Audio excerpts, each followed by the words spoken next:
Joining us to talk all about Autism Acceptance Month is Dr. Michelle Gorenstein-Holtzman. She's a clinical psychologist specializing in autism at New York Presbyterian Weill Cornell Medical Center for Autism and the Developing Brain. Welcome back. Thank you for having me again.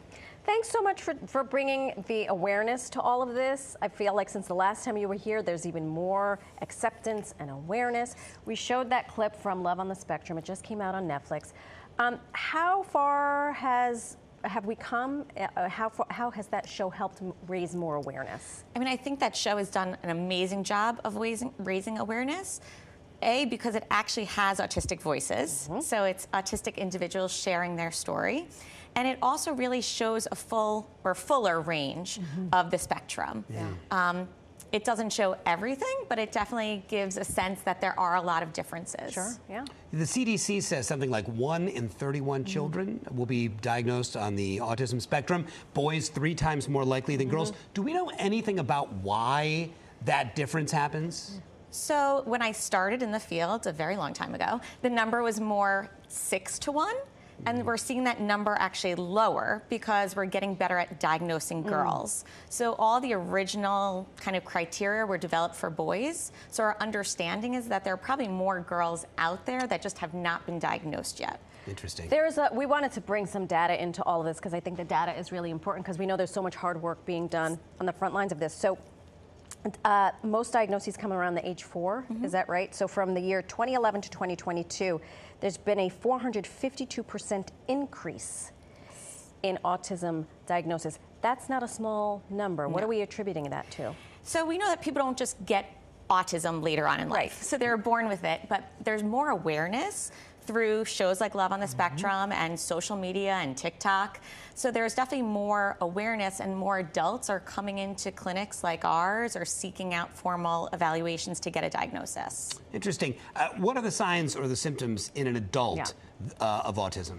So the criteria are the same no matter what age somebody is. So we're looking at a combination of symptoms that are both in the social communication domain, so difficulties making and maintaining friendships, difficulties with nonverbal communication, difficulties with like back and forth conversations, as well as kind of symptoms in what we call like restricted interest, repetitive behaviors. So sensory issues, repetitive motor mannerisms, unusual or intense interest, and difficulties with change in routine.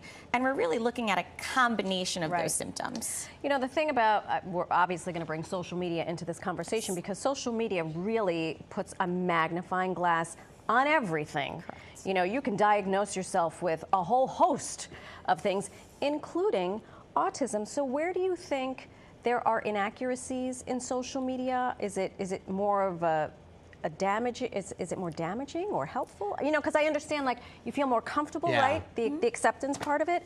But then, you know, random people will suddenly start self-diagnose. Yes. So I definitely see that in our setting. There was a study that was done that looked at like #autism on TikTok. And in a short period of time, there were 11.5 billion views, which is a lot. And that was dated. So my guess is the number's probably even gone up.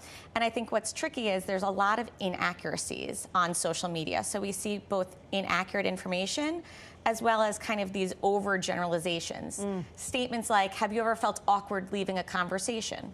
All of us have. Yes, I was going to say to some point. But it's the combination of symptoms that really cause impairments that give somebody a diagnosis. Got it. Autism can manifest in so many different ways. That's why they call it a spectrum, obviously. Can you talk a little bit about how the condition can vary from person to person? Absolutely, yes. So in terms of even language, we see some individuals are non-speaking. They might use devices or other ways to communicate. And then you see individuals that are very verbal and kind of have advanced vocabularies. You could see individuals who have self-injurious behaviors or kind of things that really impair their daily functioning. And then you can see individuals that have what we call like savant skills and kind of these unique talents. So it's it's hard to kind of capture autism in one person, which is why I think Love on the Spectrum is so nice because it's lots of different people's stories. I love it. I do too. Yeah. We are going to continue to have this conversation because there's new data coming out all the time and new acceptance and awareness. So thanks again. Thank you for having me. For joining us, of course. And if you at home would like to learn more about autism, go to Autism Society. .org.